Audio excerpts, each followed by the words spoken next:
So today we're going to talk about the last team in the season preview that's going to be going to the CONCACAF Champions League and the team that won the Canadian Championship, that is CF Montreal. And this, of course, will be the first of, I think, 6 episodes in the season preview that I unfortunately do not have the jersey of the team. Though I am planning to eventually buy a Montreal jersey, and especially I'll probably buy the old blue one that still have their old logo on it, because, you know, the new one, yeah, I mean, the new one is not bad, but, you know, with the hideous logo that they currently have, and not to mention the fact that it still has the word Club de Foot Montreal, and yeah, it's just not really the kind of my kind of jersey that I want to buy. And especially, you know, I'm pretty sure, even though Montreal fans are very optimistic about how their team is going to be heading into this season, one thing they're going to continue to complain is the fact that the name should be changed back to the Montreal Impact. Now, last season, they actually were the only team that is going to be going to the CONCACAF Champions League that did not make it to the playoffs last season. They finished with a record of 12, 10, and 12, and they finished with 46 points. They scored 46 goals while allowing 44 goals with a +2 goal differential. As I said, they were the only team that's going to be going to CCL this season that did not make it to the playoffs, but it was very close. Like, if they would have won that game against Orlando City, they would have done so, but unfortunately they finished 10th in the Eastern Conference, though they did win the Canadian Championship against Toronto FC to once again be back in the CONCACAF Champions League. Now, in the last 5 seasons, well, it has been kind of a miserable last 5 season for Montreal, because, you know, last season, as I mentioned, they missed the playoffs on the final day by finishing 10th place. They did make it to the playoffs, well, depending on if you count the play-in round as the playoffs last season in the Eastern Conference, and if you do, then they did finally made it to the playoffs for the first time since 2016, but they were immediately ousted in that play-in game against the New England Revolution, and did it in a heartbreaking way. I mean, that was the game when it looked like that was going to go to extra time, and then Gustavo Ball basically put a thunderous strike that looked like that when that ball went in, it was just a dagger for Montreal. All fans that to feel like that was just such a heartbreaking way to lose a game, and even if it's in the play-in round. But they still finished 9th place in the standing there. Then in 2019, they finished at the same spot before. In 2018, they just missed out on the playoffs in 7th place, and then in 2017, they finished 9th again. So most of the time, Montreal has been very close in terms of in terms of the standings and almost making the playoffs, but it's just, it kind of feels like this team just aren't able to get through the hump because of the way that either they have a late season collapse, or they just kind of become a little bit inconsistent and start to kind of fall the playoff picture map a little bit.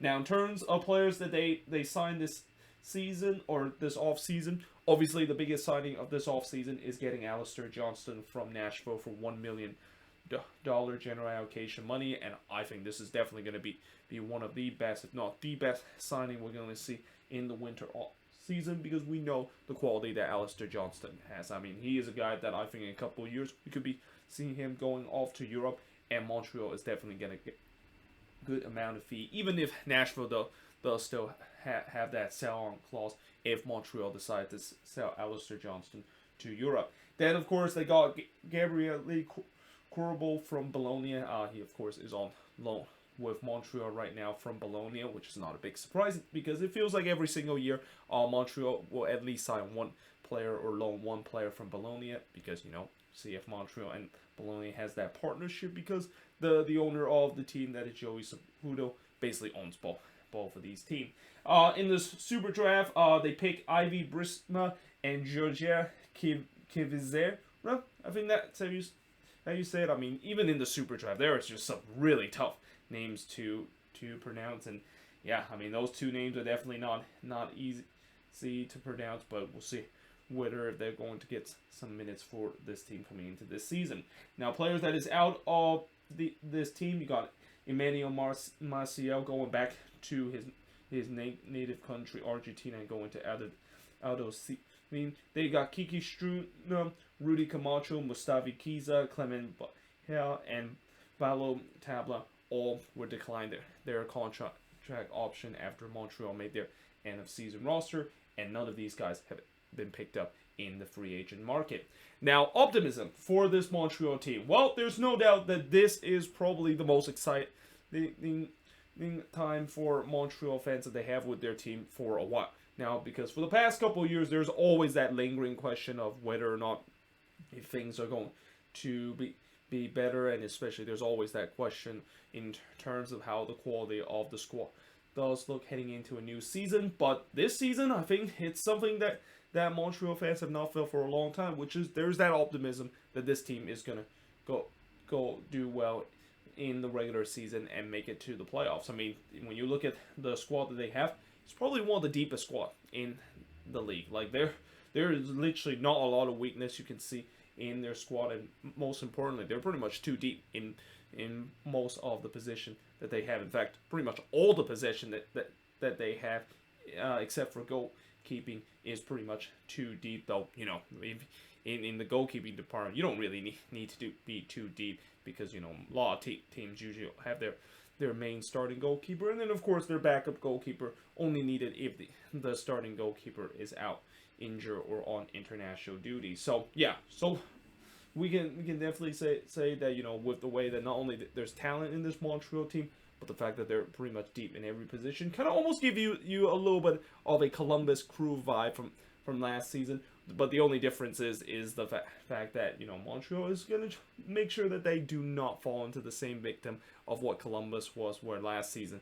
That they of course were a deep team, and then it turns out they weren't as deep as they thought it would be. Great young talent that could be sold off for profit. So as I mentioned before, Alistair Johnston is a great example that he can potentially be sold off for profit. But there's also other young talent on this team too. I mean, Georgi Mihailovic, a player that, you know, I'm still shocked the fact that the U.S. men's national team is not giving him a chance. And, you know, I don't know what he needs to do more to get back to the national team picture. Sure, yes, I know there's some times where maybe U.S. men's national team fan will just kind of criticize of how Mihailovic played during his quick time in the January training camp back in 2020, but he definitely have shown that last season was not just a breakout year, but he is a guy that could be one of the better number 10 in the league. I mean, he basically finished, I think, third or second on the list in terms of the most assists in MLS.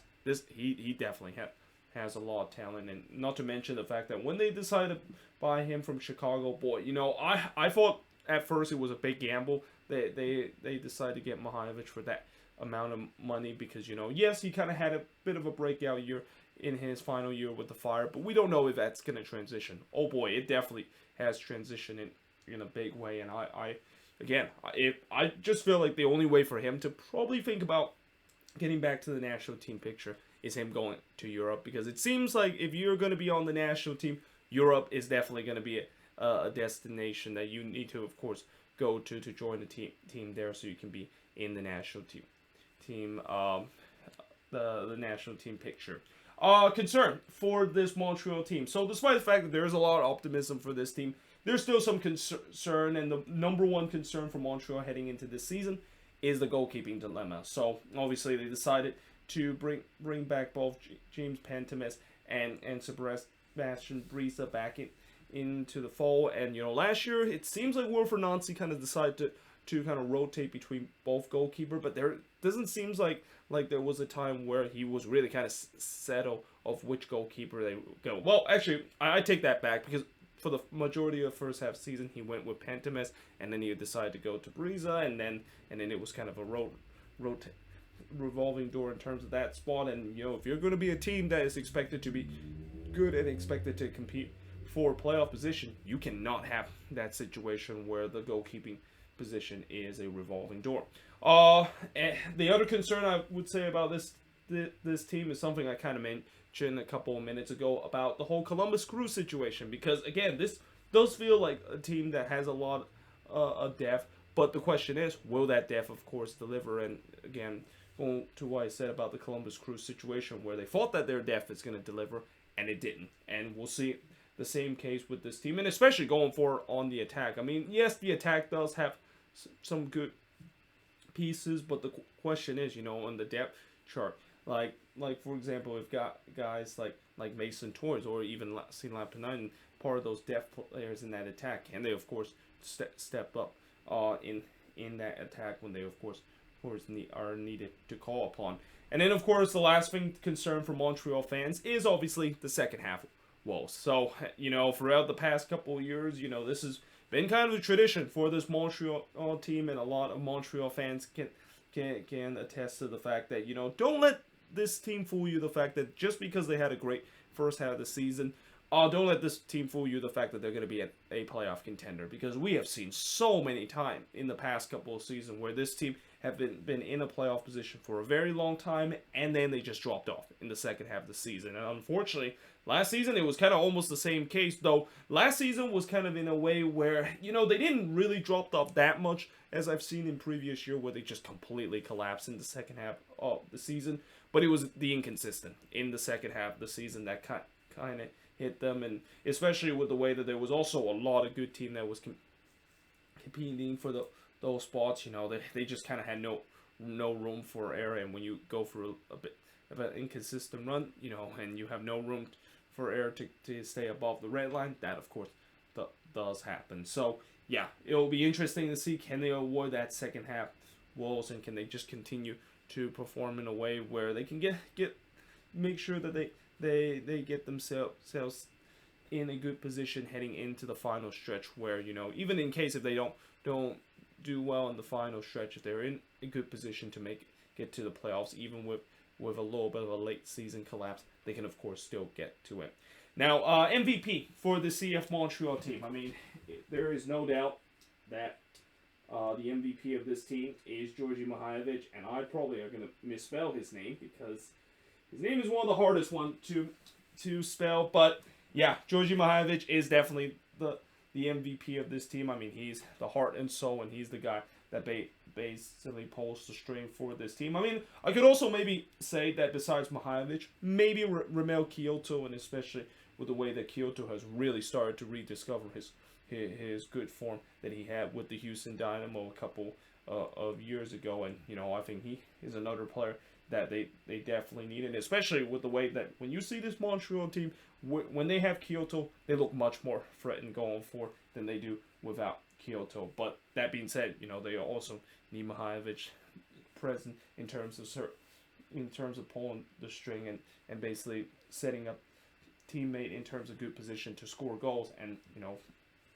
when you have that kind of player, then yeah, that is no surprise that he of course is the MVP and the most important player of this team. And you're going to also see a trend where most of my MVP is going to be a number 10 in the team, because I really think that spot is probably the most important spot, at least on the attacking front. Comeback player for the CF Montreal team. It's going to be Mason Toy. So last season, Mason Toy, especially in the first half of the season, he definitely started to rediscover his good form that he had with Minnesota when he was there in his first season, and kind of had that breakout first season before he in his second season, yeah, things did not kind of go well for him, and then of course he suffered a couple of injuries during that second year before the Loons eventually cut ties with him. And it seems like it happened again in this season for him in his second year with Montreal, where he started so well in the season, and there was even discussion the fact that is he going to be, with the form that he continued to be in, is he maybe even started to think about creeping him back into the national team picture? And then the injury happened, and when he suffered a season-ending injury, it just kind of felt like we just never, he just had such a great season that it was just so unfortunate that it was cut short because of injury. And now heading into this year, when he does get back healthy, and I'm assuming he's going to be back healthy when the season begins, we'll see how good he can continue to be, because you can definitely see that Mason Toy definitely has the quality to be a good number 9 in this league. And I kind of maybe started to have a little bit of regret that Minnesota decided to cut ties of him so early in his career. But I also kind of feel like this is just a classic example of a player didn't really quite work out for a team, and he just needed a change of scenery. And boy, has Mason Toy took advantage of great change of scenery at Montreal and really performing to his potential that he has in his career. Now, expectation for this Montreal team, I mean, it's pretty obvious. They need to, of course, make the playoffs. I mean, with how good and how deep this team is. Anything but playoffs will definitely be a very disappointing year for this Montreal team. And then, of course, the other expectation for this team is they hope that they're going to still perform at a high level in case if an injury crisis does happen. And, you know, like I said before, injury crisis is going to happen with every single team. I mean, you kind of don't want it to happen, but there's going to be cases that it could happen, and we'll see when those depth pieces need to step into to kind of cover for those star player that is currently injured. We'll see whether or not if they can, of course, stepped up, because it's one thing to say that you have such a good depth just by words, but when you actually see it in action, and if it doesn't work out, then yeah, you're gonna have a Columbus Crew situation again, like what we saw last year, where we thought that they had some good depth in their team in every position, and then it just kind of fall apart because of the depth, and those players lower in the depth chart didn't really quite perform in the way that we thought that they could perform. But either way, hope you guys enjoyed this video. If you do, make sure you guys leave a like, smash the subscribe button. Let me know in the comments below what do you think of this video, and if you're a Montreal fan, what's your optimism for this season, what's your concern, and most importantly, what's your expectation you have for this upcoming season. But yeah, hope you guys enjoyed this video, and I will see you guys next time.